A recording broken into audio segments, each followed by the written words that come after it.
జై శ్రీరామ్. భగవద్భక్తులందరికీ కూడా ఝాన్సీ ఆధ్యాత్మిక ముచ్చట్లకి స్వాగతం, సుస్వాగతం. మనం ఇందులో చివరిదైనటువంటి నిర్వాణ ప్రకరణంలో ఉత్తరార్ధంలో ఉన్నాం. ఇదే చివరి ఘట్టం. శ్రీరామచంద్రమూర్తిని మేలు కలుపుతున్నాడనమాట. ఆయన ఇంతకుముందు సంచారం చేయటం వల్ల మనసులో అనేక రకాలైనటువంటి ఆలోచనలు వచ్చి, నాకు ఈ సంసారం వద్దు, నాకు జీవితం వద్దు, ఈ శరీరం వద్దు, నేను ఈ సంసార వ్యామోహం వద్దు, ఈ శరీరం నడిచేటువంటి కాలే కట్టి వంటిది, నడిచేటువంటి శవం లాంటిది, కాబట్టి నాకు ఈ వద్దు వద్దు వద్దు అని చెప్పారు. ఇది విన్నటువంటి వశిష్ఠ మహర్షి ఆ మహానుభావుడికి కర్తవ్యోపదేశాన్ని చేశారండి. అందుకుగాను అనేక రకాలైనటువంటి జ్ఞానవంతమైనటువంటి కథలు చెప్పారు. అందులో చివరి భాగంగా ఇది శ్రీరామచంద్రమూర్తి చెప్పారు, నాయన, ఆత్మానందాన్ని పొందుతున్నప్పుడు, ఆత్మలో ఉన్నటువంటి మన దృష్టి ఆత్మవైపే ఉన్నప్పుడు నాకు నీకు కూడా తేడా తెలియదు. బాహ్యంగా కనిపిస్తున్న దృశ్య ప్రపంచం మీద మనకి ఆలోచన ఉండదు. ఏ సంఘటన జరిగినా మనం దానిపై ఎలాంటి అభిలాషని చూపించము, వాటి వాసనలు మనల్ని అంటవు. కాబట్టి నేను అలాంటి ముక్త స్థితిలోనే ఉన్నాను, కాబట్టి నాకు నీకు తేడా ఏమీ కనిపించట్లేదు నాకు అని ఆయన క్రింద సంచిలో చెప్పడం జరిగింది. అయిన తర్వాత శ్రీరామచంద్రమూర్తి ఒక మాట అన్నారండి, మహాత్మా, ఎంతవరకు ఈ జీవితం ఉంటుందో అంతవరకు కూడా సుఖంగా జీవించాలి అనుకుంటాడు ప్రతి మానవుడు. శరీరం వచ్చిన తర్వాత ప్రతి వాళ్ళు కూడా సుఖంగా ఉండాలి, సంతోషంగా ఉండాలి అనుకుంటారు. అయితే మీరు చెప్పినట్లుగానే ఏ క్షణమైనా కూడా మృత్యు మన్ని కబళించవచ్చు. ఇందులో కూడా సందేహం లేదు. పుట్టిన ప్రతి ప్రాణి గిట్టవలసిందే కదా. అలాని ఎలాంటి భోగాలు లేకుండా నిర్వికారంగా మీరు ఉండమని చెప్తున్నారు. అట్లాగా ఈ దేహాన్ని నడిపిస్తూ ఉండగలరా? అయితే ఈ విధంగా వారి యొక్క జీవితాన్ని వారు గడుపుతుంటే వారి దుఃఖం ఎప్పటికీ శమిస్తుంది. ఇలా అడిగినప్పుడు వశిష్ఠ మహర్షి ఏం చెప్పారో చూడండి. నాయన రామ, ఎవరైతే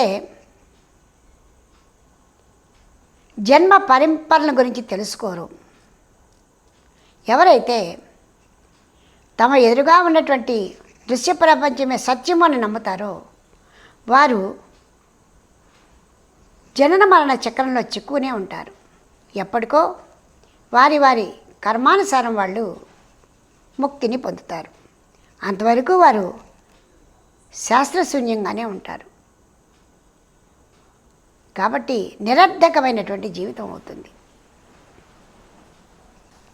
ఎప్పుడు కూడా దేహాంతర ప్రాప్తౌ నవ ఏవ మహోత్సవ మరణాత్మని కిం మూఢ హర్షస్థానే విషీదద.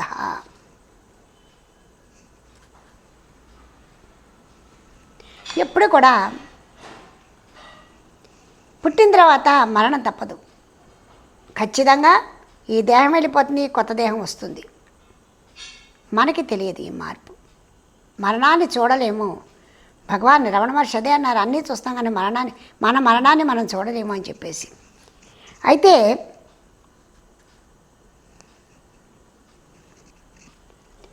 ఈ దేహం తర్వాత వచ్చేటువంటి దుఃఖం గురించి ఎందుకు ఆలోచిస్తున్నారు?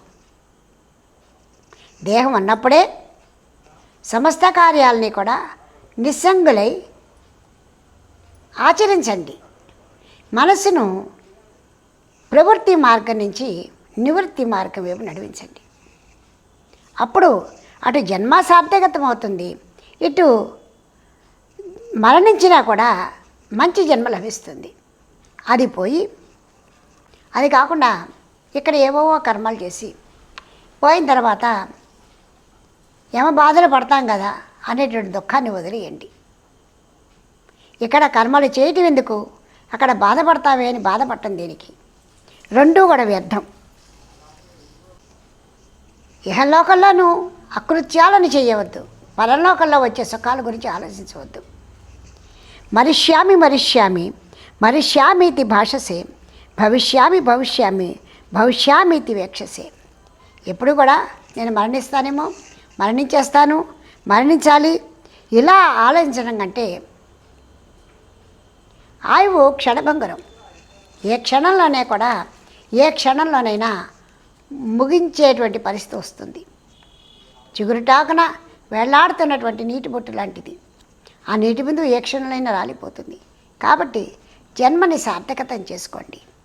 అంతేగాని జ్ఞాని ఎప్పుడు కూడా మరణం గురించి ఆలోచించడు. కాబట్టి శ్రీరామ, నీవు కూడా అటువంటి చక్కటి మార్గాల్లోకి ప్రవేశించు అంటూ ఆయన చక్కటి జ్ఞానాన్ని ఉపదేశిస్తున్న సమయంలో శ్రీరామచంద్రమూర్తి మహాదానందని పడిపోతున్నారండి. శ్రీరామచంద్రమూర్తి వశిష్ఠ మహర్షి చెప్పినటువంటి ఆనందమయ మార్గాన్ని అనుసరించి ఆత్మానందంలోకి వెళ్ళిపోతున్నారు. అది చూసినటువంటి విశ్వామిత్ర మహర్షి వశిష్ఠ మహర్షితోటి, మహర్షి మీకు ప్రణామము.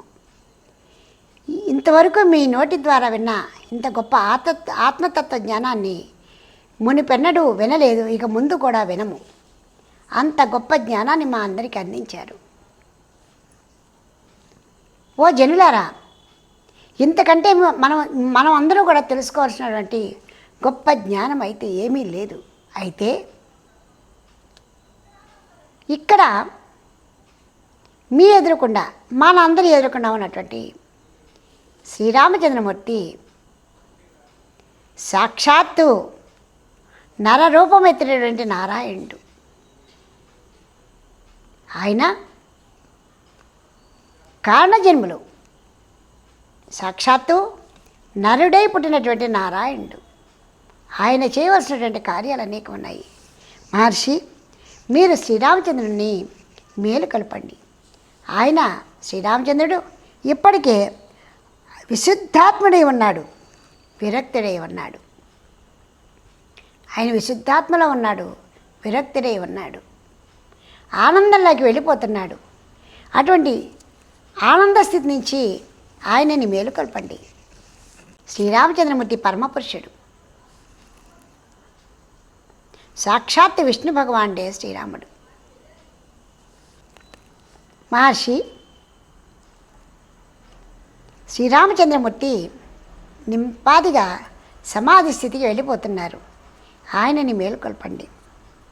మీరైతే పరమ పదమైనటువంటి పరిణితులై కృతకృత్యులై ఉన్నారు. మరి మేము ఇంకా లోక కార్యాల్లోనే ఉన్నాము.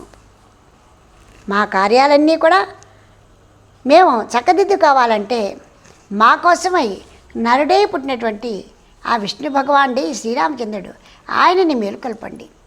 ఆయనే మాకు ఆధారము అని విశ్వామిత్రుడు ఎప్పుడైతే చెప్పారో అప్పుడు శ్రీరామచంద్రమూర్తిని వశిష్ఠ మహర్షి ఈ విధంగా చెప్తున్నారండి. నాయనా శ్రీరామ,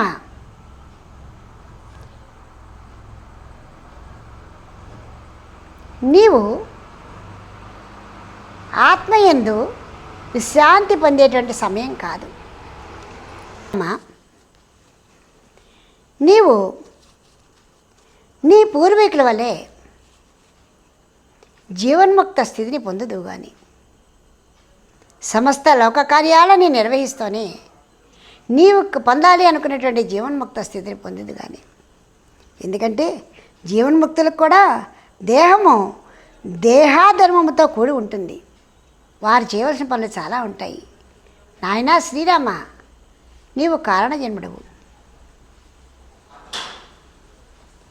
మీ వంశానికి మూలపురుషైనటువంటి ఇక్ష్వాకుడు, జనక మహారాజు, మాంధాత, నలుడు, సగరుడు, దిలీపుడు, నహుషుడు ఇలా వీరందరూ కూడా చిరకాలము రాజ్యం చేసి జీవన్ముక్త స్థితిని పొందిన వారే. అంటే వారి వారి కార్యాలన్నీ కూడా చక్కగా చేస్తూ వాటిలో సంగమత్వాన్ని పొందకుండా నిర్మోహులై సమస్త కార్యాలని చేశారు. అంతేకాదు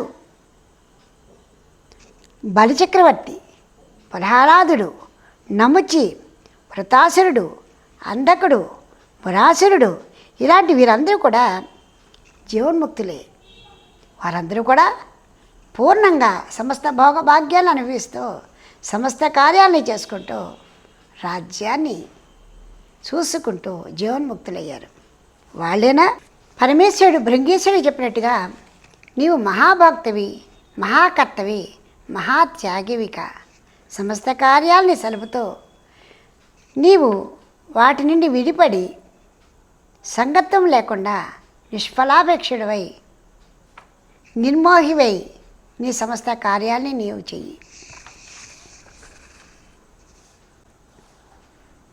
సమస్త ఇంద్రియాలచే కర్మలన్నీ కూడా ఆచరించు. నిష్క్రియాత్మక బుద్ధితో ఆచరించు. నిత్య తృప్తుడివై ఉండు. అరిషడ్ వర్గాల్ని ముందు దూరం చెయ్యి.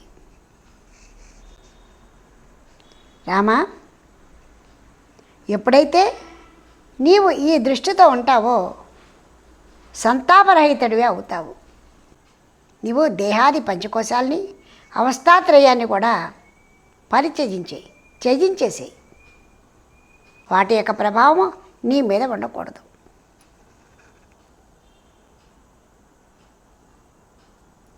ఎవరైతే ఆ విధంగా ఉండగలిగారో వారి మనసు సర్వవేళలా కూడా ప్రశాంతమై ప్రసన్నమై ఉంటుంది. అప్పుడు సమస్త రాజ్య కార్యాల్ని కూడా చేస్తూ సమస్త భోగభాగ్యాలను అనుభవిస్తూ సమస్త బంధువులతోటి నీవు చక్కగా ఉంటూనే నీవు ప్రవృత్తి మార్గంలో నడుస్తూనే మనసంతా కూడా నివృత్తి మార్గం వైపు నడుస్తూ ఉంటుంది. ఈ ప్రాణకోటి ఇంతకు పూర్వము కూడా ఎన్నో యోనులందు జన్మలు ఎత్తి వచ్చింది.